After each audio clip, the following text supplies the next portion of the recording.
generadora de energía eléctrica El Cerrón Grande es ya turísticamente conocida como el lago Suchitlán, que conecta con sus aguas los departamentos de Cuscatlán, Chalatenango, Cabañas y San Salvador.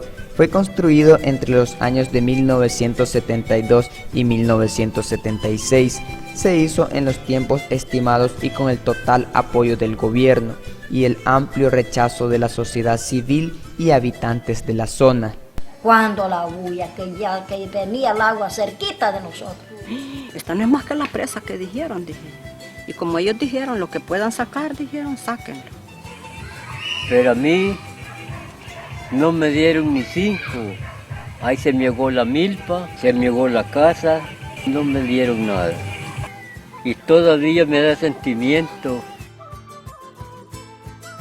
La necesidad e interés de lograr mayor generación de energía eléctrica se llevó en sus aguas la fuente de sustento alimenticio de cientos de familias que en las tierras ahora inundadas cultivaban gran variedad de hortalizas y frutas que utilizaban para el sustento diario y la venta al por menor en las ciudades de Suchitoto y Chalatenango. Se hacían unos cercos, charcos le decíamos nosotros, para agarrar pescaditos, chimbolitos. Íbamos en la noche, en el día hacíamos esos charcos, le dejábamos 2 puertas para llegar en la noche a trancar allí y a botar esa agua para a juntar esos pescaditos, con luz de candil. Y allí se venía uno a dormir un rato. ¿Se perdieron las mejores tierras de cultivo? Sandillales, repolleras, todo eso hacían en esas vegas del EMPA, melonales y pepino, rábanos, maíz, frijoles, maicillo, arrozales, porque venían unas señoras de San Francisco a vender acá, canastazos de cosas, pero era más la abundancia de antes de pescado, así porque si hubiera guacalazos de pescado agarrábamos nosotros, un guacal medio, llenito, el solo chimbolo. Porque había pescado suficiente antes, camarones, cangrejos, chacalines. Habían veces que allá iban a hacer la noche bastante gente, a la orilla del EMPA, a dormir a la orilla. Además, generó la separación de familias, vecinos y poblaciones. Unos para una parte, otros para la otra. Porque unos para San Salvador, otros aquí para Huacayo, otros para Chalate y así. Una sola regazón de familia. Y era lo triste para nosotros, porque a familiares cerquita no teníamos. La compra casi forzada de las tierras que se inundaron generó descontento entre los propietarios que expresaban su enojo con la imposición del proyecto de la generadora hidroeléctrica. Prácticamente a toda la gente le pagaron. Tal vez no le pagaron así como tenía que haber sido su precio justo. Venían a hacer balúos de lo que podía valer el terreno, ¿no?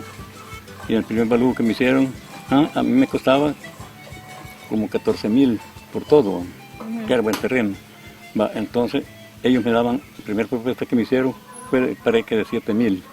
Con el tiempo, el lago se convirtió en el depósito de desechos indeseados provenientes de la creciente población de las áreas urbanas del Gran San Salvador y sus urbanizaciones sobrepobladas. El río Zaiguate es uno que trae los desechos orgánicos de gran parte del país, ¿no? Hay muchas personas que van y dejan las botellas plásticas, la basura tirada ahí. Su mayor realce turístico lo consigue por su conexión con el municipio de Suchitoto. En la década del año 2000 al 2010, la gestión de la alcaldía municipal de Suchitoto facilitó la construcción del centro turístico Puerto San Juan, en donde se instalaron restaurantes, artesanías y viajes turísticos en lancha. Esto unido al servicio de transporte ofrecido por el ferry, un medio de transporte que ya funcionaba antes de la construcción del lago y retomada algunos años atrás, y al esfuerzo realizado durante años con el Festival Permanente de Arte y Cultura, catapultaron a Suchitoto como una ciudad turística de renombre a nivel nacional e internacional. Pero el lago lo compensa con muchos atractivos turísticos como una fuente de ingresos, de recursos, específicamente tanto de alimentación como para trabajos también. En mi caso yo lo veo como un gran patrimonio también de aquí, de todo el municipio, ya que en honor al municipio fue que se le nombró Lago Suchitlán. Tenemos atractivos turísticos como lo son la isla del Ermitaño. Hemos elaborado una escalera que está enfrente de la cueva para lograr escalarla y llegar hasta arriba de la loma, donde está un mirador, como Isla de los Pájaros. Esa queda aproximadamente a 7,5 kilómetros del Turicentro hacia el lado norte. Al dirigirse hacia allí se pasan por 5 islas diferentes en ese recorrido. Se pasa por la isla Tierra Colorada, la isla de los Enamorados, la isla El León, y al llegar al destino principal, que es la Isla de los Pájaros, ahí se da un recorrido a todo el contorno de la isla para observar las especies que en ella hay, para escuchar el canto de los pájaros, ya que entre todos los que habitan allí hay uno conocido o apodado como patocuche, ya que hace un sonido similar al de un cerdo. La pesca, porque la pesca es un beneficio más que todo para todos los de Suchitoto, porque cualquiera, cuando no tenemos nada que hacer, estamos descansados, agarramos un anzuelo y los vamos a agarrar unos pescantes.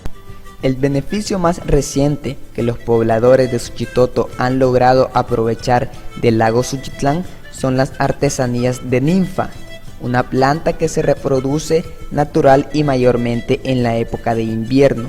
Por años, los pescadores y turistas se han quejado de las dificultades que ésta les genera, y ahora podrán aprovechar este recurso que parece suficiente para que muchos artesanos generen ingresos para el bienestar de su familia. Las familias aledañas al lago Suchitlán aprendieron a vivir con las condiciones nuevas que esta inmensidad de agua fue ofreciendo a través del tiempo. Lo que la población no se esperaba es que seguidamente a la construcción del lago tendrían que enfrentar el conflicto armado que, aunque ya tenía sus raíces en la década del 70, inició con fuerza entre los años de 1979 y 1980. Fue duro para nosotros ese tiempo de guerra, ¿no? Y tuvimos que venirnos y sin nada. Inmediatamente los avisaron, miren, si ahora no salen, mañana no amanecen. Tuvimos que emigrar nuevamente a causa de la guerra. Ya habían muertos por varias partes y de ahí pues tuvimos que desalojar y no hubo tales de decir, me voy a llevar esto. Allí quedó todo. Nosotros dejamos los graneros llenos de maíz, unos chanchos que teníamos ya gordos, las gallinas, porque el lago por lo menos nos dio tiempo y uno se podía llevar todo lo que quería. Pero ahí no, como toda la gente, por amor a la vida, uno tuvo que salir. El conflicto armado que vivieron los salvadoreños en la década de los años 80 tuvo, entre otras causas, las dificultades que enfrentaban las familias para sobrevivir humanamente en el ambiente de explotación del trabajo en que se vivía. Bueno, antes de la guerra nosotros vivíamos trabajando de fornalero, porque el fornalero anda trabajando para allá y para acá, ¿va? Eso es lo que hacíamos, y 75 ganaba, 75 centavos, más centavos de los de antes. Y lo fuimos criando, ¿va? Mi familia no era tan grande, pero éramos como 4, ¿va? Mi padre era bien pobrecito, ¿va? A veces mi mamá en la madrugada hacía cafecito y allí en el café migábamos las tortillas pues para comer y irlos a trabajar a las 5 de la mañana a un lugar bien lejos, porque casi no se hallaba tierra por aquí, porque solo los hacendados tenían tierra bastante. Por allá bien lejos íbamos nosotros a trabajar, pues va. Y así lo fuimos criando en una pobreza bien terrible. Un pedazo de dulce con una tortilla los comíamos y así lo íbamos a trabajar con mi padre, pues va. Pero mi madre a las 4 de la mañana estaba levantada haciéndolas en que sea el café, va. Las casas no eran casas de estas, de adobe, no, que eran unas champitas de pajas de zacate, de zacate jaraguá le decíamos, ¿va? De horcones las casas, pues, y así vivíamos en una pobreza bien terrible. Andábamos en un tiempo vivíamos en una parte, en otro tiempo lo más que nos daban eran 2 años de vivir, porque si ya estábamos unos 4 años tenían miedo a ellos que les quitáramos las tierras. Entonces los echaban para otro lugar a pedirle a otro hacendado a que los diera lugar de vivir. Así me recuerdo cuando mi papá anduvimos como en 5 partes. Desde niño No tuve estudio, yo no fui a la escuela porque era el más grande de la casa. Estaba como de unos medio año. Bueno, no tuve esa oportunidad. La discriminación o la represión que tenían hacia los campesinos, de que, por ejemplo, cuando ellos trabajaban no les pagaban, sino que les pagaban con frijoles. Los campesinos como que se cansaron. Movida por estas condiciones de vida, la población comenzó a organizarse en grupos mínimamente armados, independientes, que se ubicaban en todo el territorio salvadoreño. Yo jugaba los papeles, yo era organizado, yo lo que hacía todos los domingos daba palos, porque aquí habían dos organizaciones aquí cerca, la GPL y la RN. Y en algunos lugares les dieron tierra a los campesinos, pues el FMLN pues ya comenzó a organizarse. Las guerras tienen un principio, las guerras lo hacen por las injusticias de nuestros pueblos, pues las injusticias que hay porque la mayoría de gente que vivíamos en una pobreza terrible. Los tiraban a los lugares pedreros más feos a trabajar, a veces no sacábamos ni para el año la comida, pues. Entonces fue organizándose algunas gentes, pues, en esa forma. Estaba una organización que le decían FECA-TC, el MER, que era de los jóvenes, estaba el FAPO. Al intensificar las acciones revolucionarias en contra del gobierno, como atentados a puentes, a la red eléctrica, asalto a cuarteles, la reacción del ejército de El Salvador generó condiciones insoportables de vida para la población civil, en su mayoría las poblaciones rurales y de pueblos alejados de la ciudad capital. Yo tenía como 20 años cuando empezó eso, porque hubieron muchas personas, porque era de tal lugar. ¿De dónde sos? Tal lugar. Lo apartaban. Ese se moría porque vivía en ese lugar. Perpetrando masacres de civiles, desapariciones de líderes, ejecuciones de religiosos y coordinadores comunitarios, encarcelamiento de directivos de sindicatos y otras instituciones a favor de los derechos humanos. Matazón de gente, usted viera qué lástima daba. Trate las casas de nosotros, mire, como de una cuadra, ni hasta 3, 4 muertos, mire, así, cerquita de la casa de nosotros. Y nuestro pueblo, ya albergue, que mataban sacerdotes, que mataban obispos, que mataban seglares, que mataban cooperativistas, que mataban un montón de gente. Hubo grupos de gente que ya se fueron organizando bien, pues, y fueron armándose. Aquí en la Sacamil, allí fue triste eso. Allí murieron cerca de 125. En Copapayo fue el otro masacre. Allí solo gente casi de nosotros, de Copapayo. Allí murieron las familias más grandes, de 12 personas. Por ejemplo, yo estoy contando porque nosotros cuando decían, viene la Fuerza Armada, arriba, si estábamos dormidos, rápido los levantábamos. Pues yo pienso que el ejército tal vez seguía tanto a la gente de población, de civil, pues que cuando tal vez tenían bajas, tenían soldados muertos, querían desquitarse con nosotros. Siempre pensaban ellos que nosotros éramos culpables y que nosotros éramos cómplices de la guerrilla y que en cualquier momento decían ellos de que nosotros participábamos más con la guerrilla. Sí, en el tiempo de la guerra vivíamos sofocados porque no tenía uno vida. La población rural debió inventar modos de vida que les permitieran sobrevivir en un ambiente de persecución. Vivimos un año guindeando. Estábamos decididos que allí solo en la noche. Era bien terrible porque uno ahí andaba solo caminando de noche, durmiendo parado.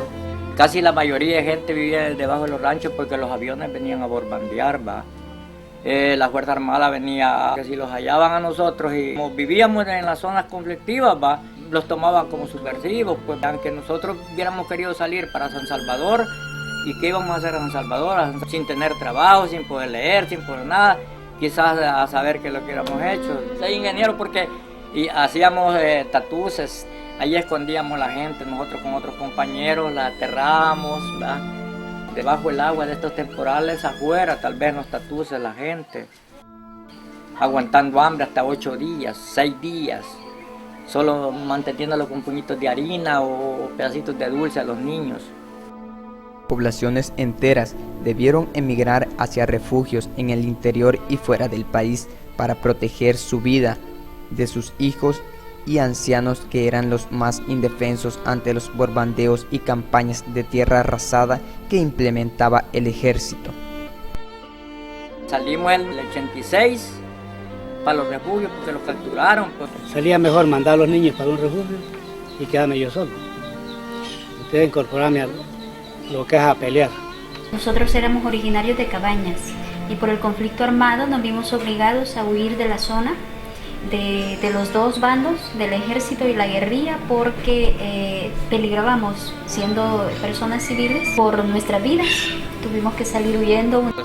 Tuvo desplazados que no han vuelto al país. Las oportunidades de desarrollo de los hijos que crecieron durante el conflicto y los que nacieron durante el mismo se volvieron totalmente nulas o mínimas. La educación para los niños, había momentos que la gente de masa que tenían bajo los árboles, habían profesores que podían sexto grado, séptimo, entonces ellos se ponían a darles clases a los niños. Y me acuerdo yo de que debajo de los árboles los daban clases. Sí, aquí en Suchitoto, por ejemplo, las escuelas, algunas fueron cerradas, digamos las que estaban más a la orilla del pueblo, como el Instituto Nacional y la 3 de Mayo. Por ejemplo, el nivel de pobreza en que nosotros vivíamos acá, difícil. Yo termino mi bachillerato en el 89 y no puedo seguir mi universidad, por ejemplo. Tuve que irme a San Salvador a trabajar, entonces no pude continuar con mis estudios universitarios. Era nomás medio salir de estudiar, aprender algo y trabajar. Los acuerdos de paz llegaron justo cuando las partes en conflicto mostraban su incapacidad de poder doblegar una a la otra, y más que todo cuando la población civil afectada no podía soportar más el sufrimiento de huir, llorar, enterrar inocentes, medio comer, medio dormir, medio vivir. Está claro que el conflicto armado trajo efectos negativos para la vida de los involucrados, pero también se puede decir que hubo buenos resultados en los campos de libertades y mejora en las condiciones de vida con la repartición de tierras, créditos. En algunos casos construyeron casas con cooperación internacional, nuevas instituciones que promueven el respeto de los derechos humanos.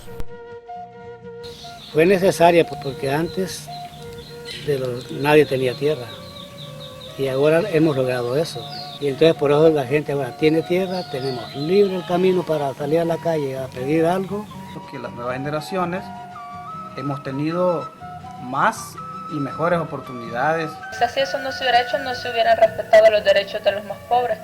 Los acuerdos de paz incluyeron algunos beneficios para los combatientes de ambas partes, pero casi nada para la sanación de las heridas psicológicas de los civiles que sufrieron los efectos devastadores de haber perdido familiares, vivienda, ganado y cosechas. De la mente sí queda uno todo, porque yo sueño todavía que vienen los aviones, que a veces vienen a alguien y que ya me van a ametrallar, pero en el sueño va.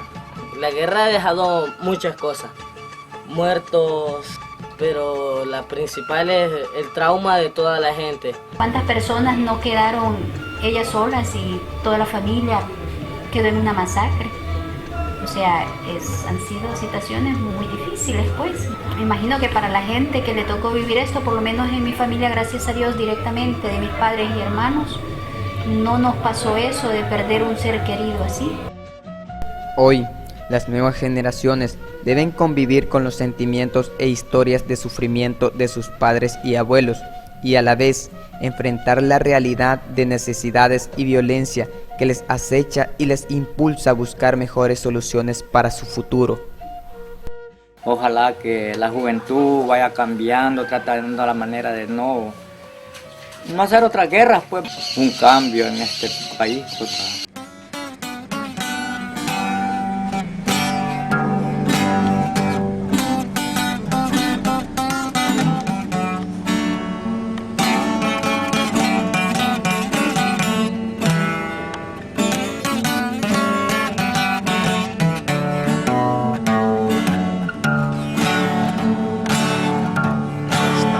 es la triste vida de los pobres. Sufrimos el desprecio y represión. El delito de ser pobres nos condena a la muerte y a dejar nuestra nación.